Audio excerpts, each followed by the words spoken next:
For 13 terrifying days in October 1962, the world stood closer to destruction than at any other moment in human history. Two superpowers armed with totalitarian in seconds. Sink on the stable lost die. Yours was steady strong land ruins. Millions were based from the war lost strong global labor influence.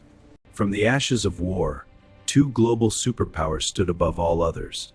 The capitalist democracy of the United States and the communist state of the Soviet Union had both helped to fear. Soon Europe became divided by what leaders called the Iron Curtain. Seeing this from your mythology in the spirit world, is still the balance of the politics of this for decades. Unlike previous conflicts, this new struggle would not involve massive battles between armies.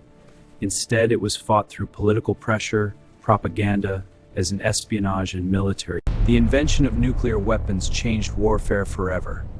When the United States used atomic bombs at the end of World War II, the world saw of destruction.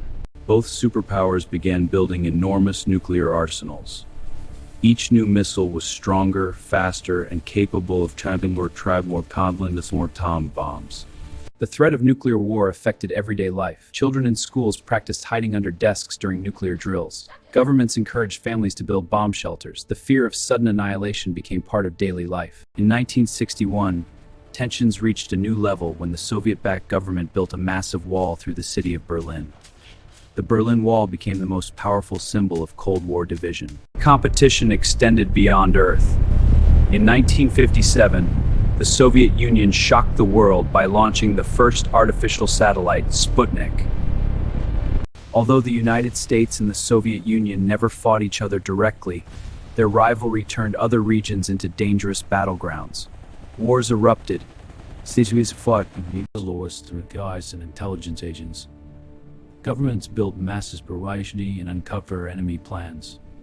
Detect dangerous weapons just as powerful as bombs.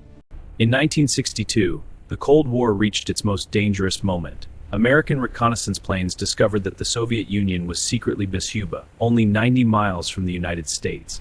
When the missiles were discovered, the United States demanded their removal. President Kennedy ordered a naval blockade around Cuba to stop further Soviet shipments. So suddenly stood a universe Baghdad war. Two leaders now carried the weight of the world on their shoulders: John F. Kennedy and Nikita Khrushchev. Both men understood the stakes. American warships surrounded Cuba while Soviet cargo ships moved slowly toward the blockade. Around the world, military commanders prepared their nuclear forces. The tension between the two superpowers had never been higher. People across the world watched the news with fear. Families listened to radio broadcasts and wondered whether nuclear war would begin at any moment. Many believed the end of civilization might come within days. We need de-escalation. Your missiles in Cuba must go. Only if you remove your Turkish missiles. It's non-negotiable. A simultaneous withdrawal could work. I'll contact Washington, and I will inform Moscow. Time is short. After days of intense negotiation, an agreement was reached. The Soviet Union would remove its missiles from Cuba, and the United States would quietly remove its missiles from Turkey. The world had stepped back from the edge. Even after the crisis, the rivalry between the United States and the Soviet Union continued for decades. Nuclear weapons remained ready, and both sides continued building military power. The Cuban Missile Crisis changed the way both superpowers approached nuclear weapons. Leaders realized that the risk of arms control agreements were established to prevent future disasters. By the 1980s, the Soviet Union faced severe economic problems. Maintaining its military competition with the United States placed enormous strain on the economy. In 1989, one of the most powerful symbols of Cold War division collapsed. The Berlin Wall fell as crowds gathered to tear it down. Families reunited, and the division of Europe began to fade. 2 years later, the Soviet Union itself dissolved. After nearly half a century of global tension, the Cold War came to an end. The rivalry that once threatened to destroy humanity was finally over. For 13 days in 1962, humanity came dangerously close to nuclear annihilation. It is a story not just of rivalry and fear,